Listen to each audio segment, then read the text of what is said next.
Actually ಏನು ಗೊತ್ತಾ, ಎಲ್ರಿಗೂ ಡಿಸಿಪ್ಲಿನ್ ಬೇಕು, ಬಟ್ ಆದರೆ ಯಾರು ಹಾರ್ಡ್ ವರ್ಕ್ ಮಾಡೋದಿಲ್ಲ.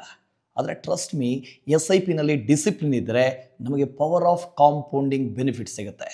ನೀವು ಮ್ಯಾಜಿಕ್ ಆಫ್ ಕಾಂಪೌಂಡಿಂಗ್ ಅಂತ ಕೇಳಿರ್ಬೋದು. But when someone stops their SIP ಅಥವಾ ರೀಡಿಂಗ್ ದೇರ್ ಈಕ್ವಿಟಿ ಫಂಡ್ಸ್ ಅಥವಾ ಇನ್ವೆಸ್ಟ್ಮೆಂಟ್ ಮಾಡಿರ್ತಾರೆ, ಬಟ್ ಫ್ರೆಶ್ ಇನ್ವೆಸ್ಟ್ಮೆಂಟ್ ಇರಲ್ಲ. ಇವತ್ತು ಈ ವಿಡಿಯೋದಲ್ಲಿ ನಾವು ಇದೇ ಕಾನ್ಸೆಪ್ಟನ್ನು ಕಂಪೇರ್ ಮಾಡಿ ಹೇಳ್ತೀವಿ. ಬನ್ನಿ ವಿಡಿಯೋನ ಸ್ಟಾರ್ಟ್ ಮಾಡೋಣ. ಒಬ್ಬ SIP ಕಂಟಿನ್ಯೂ ಮಾಡ್ತಾನೆ, ಇನ್ನೊಬ್ಬ SIP ಸ್ಟಾಪ್ ಮಾಡ್ತಾನೆ, ಬಟ್ ರೀಡಿಂಗ್ ಮಾಡಲ್ಲ. ಆದರೆ ಬೇರೆ ಬೇರೆ ರಿಸಲ್ಟ್ ಬರುತ್ತೆ. ಅದು ಹೇಗೆ, ಬನ್ನಿ ನೋಡೋಣ. ವಿಡಿಯೋನ ಸ್ಟಾರ್ಟ್ ಮಾಡೋದಕ್ಕಿಂತ ಮುಂಚೆ ಕ್ವಿಕ್ ಆಗಿ ಲೈಕ್ ಬಟನ್ನ ಒತ್ತಿ ಮತ್ತು ಚಾನಲ್ನ ಸಬ್ಸ್ಕ್ರೈಬ್ ಮಾಡಿಬಿಡಿ.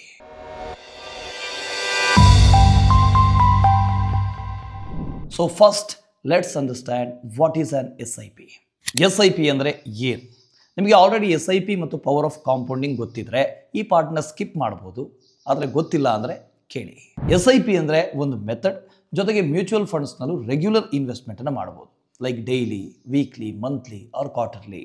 ಬೆಸ್ಟ್ ಪಾರ್ಟ್ ಏನು ಅಂದರೆ SIP ಸ್ಟಾರ್ಟ್ ಮಾಡೋ ಮಿನಿಮಮ್ ಅಮೌಂಟ್ 500 ಇರ್ಬೋದು, ಅಥವಾ ಕೆಲವು ಮ್ಯೂಚುವಲ್ ಫಂಡ್ಸ್ನಲ್ಲಿ 100ಕ್ಕೂ ಎಲ್ಲೋ ಇದೆ. ಈ SIPಯ ಬೆನಿಫಿಟ್ಸ್ ಬೇಕು ಅಂದರೆ ನೀವು ಡಿಸಿಪ್ಲಿನ್ ಪ್ಲಸ್ 2 ಮೇನ್ ಅಡ್ವಾಂಟೇಜ್ ಇಲ್ಲಿ ಸಿಗುತ್ತೆ.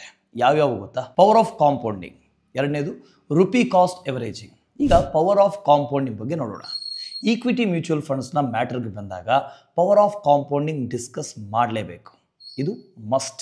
ಕಾಂಪೌಂಡಿಂಗ್ ಅಂದರೆ ರಿಟರ್ನ್ಸ್ ಮೇಲೆ ಮತ್ತೆ ರಿಟರ್ನ್ಸ್ ಬಿಲ್ಡ್ ಆಗ್ತಾ ಹೋಗೋದು.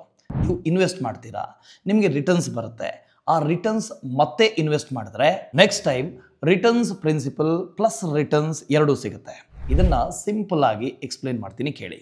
ಫಾರ್ ಎಕ್ಸಾಂಪಲ್, ನೀವು ಮಂತ್ಲಿ ಈಕ್ವಿಟಿ ಫಂಡ್ಸ್ನಲ್ಲಿ 10,000 SIP ಮಾಡ್ತೀರಾ ಅಂತ ತಿಳ್ಕೊಳ್ಳಿ.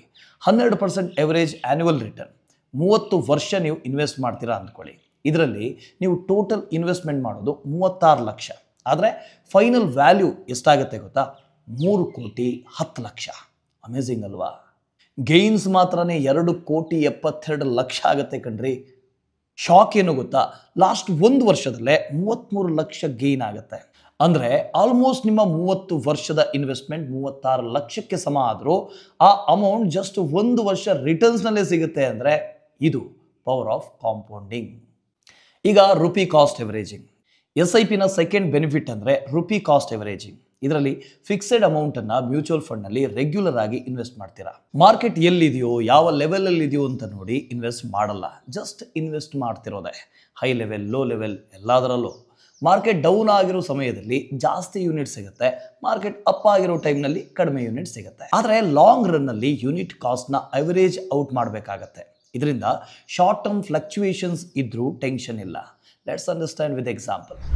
ನೀವು ಈಕ್ವಿಟಿ ಮ್ಯೂಚುವಲ್ ಫಂಡ್ ಸ್ಕೀಮ್ನಲ್ಲಿ 1 ವರ್ಷ 2,000 ಮಂತ್ಲಿ SIP ಇನ್ವೆಸ್ಟ್ ಮಾಡ್ತೀರಾ ಅಂದ್ಕೊಳ್ಳಿ. ಆ ವರ್ಷದಲ್ಲಿ ಫಂಡ್ನ NAV month two month change ಆಗುತ್ತೆ. 1 ವರ್ಷ ಆದಮೇಲೆ ನೀವು ಟೋಟಲ್ ಇನ್ವೆಸ್ಟ್ಮೆಂಟ್ ಮಾಡಿದ್ದು 24,000, ಆದರೆ ನಿಮ್ಮ ಹತ್ರ 1,346 ಯೂನಿಟ್ ಇರುತ್ತೆ.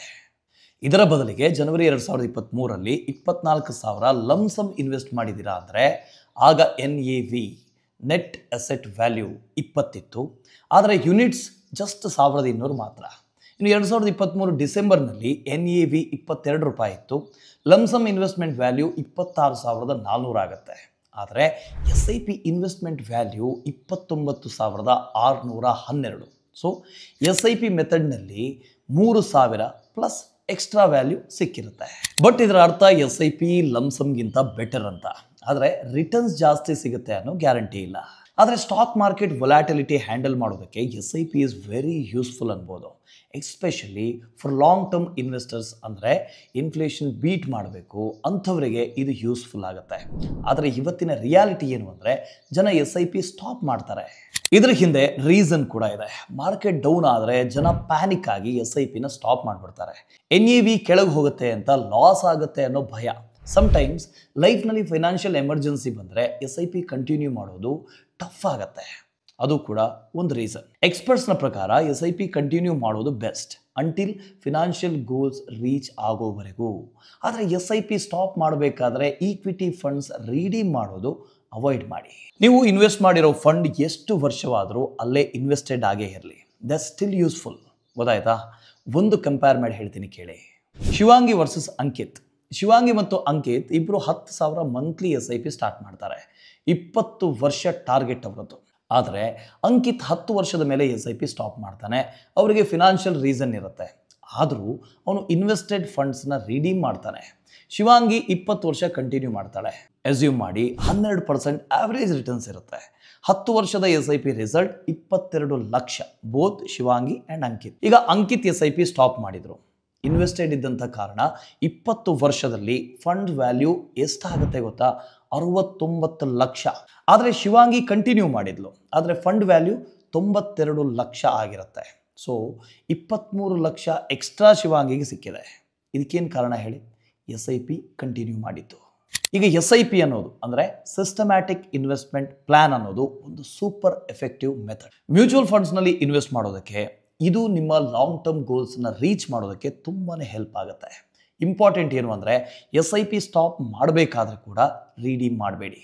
ನೀವು ಇನ್ವೆಸ್ಟ್ ಮಾಡಿರೋ ಫಂಡ್ ಹಾಗೆ ಇನ್ವೆಸ್ಟೆಡ್ ಆಗಿರಲಿ, ಕಾಂಪೌಂಡಿಂಗ್ ಕಂಟಿನ್ಯೂಸ್ಲಿ ವರ್ಕ್ ಆಗ್ತಾ ಇರುತ್ತೆ. ವಿಡಿಯೋ ಇಷ್ಟ ಆಯ್ತಾ? ಲೈಕ್ ಮಾಡಿ, ಸಬ್ಸ್ಕ್ರೈಬ್ ಮಾಡ್ಕೊಳ್ಳಿ. ನೆಕ್ಸ್ಟ್ ವಿಡಿಯೋದಲ್ಲಿ ಮತ್ತೆ ಸಿಗ್ತೀನಿ. Until then, see you later. Bye. Keep growing.